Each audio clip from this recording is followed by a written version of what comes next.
This is Ian from In 30 Minutes Guide. Today I'm going to be showing you how to close apps on your iPhone. If this video helps, please follow my channel or like the video. And this is a newer iPhone, and since iPhones got rid of the button, closing apps is a little bit more tricky. And actually, I had to look this up to figure out how to do it. And you know, if you have lots of apps kind of open and maybe some of them are running in the background, your iPhone starts to bog down a little bit.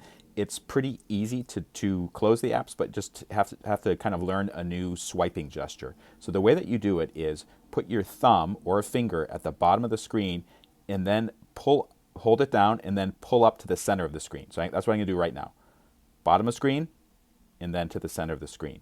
And you'll see the apps that you have open. You can see all kinds of apps, okay? First one is a Dunkin' Donuts app, then there's a camera, then there's other stuff. To close the app, just swipe up with your thumb or finger over the app. So here, the Dunkin' Donuts app, whoop, it's gone.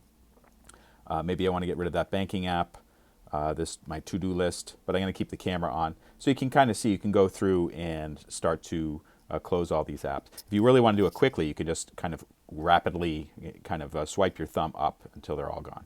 Okay? So that's how you do it. For more information on how to get the most out of technology, go to the In 30 Minutes website, in30minutes.com, or subscribe to the YouTube channel. If this video helped you, please take a moment to like it or follow me. Thank you so much for watching.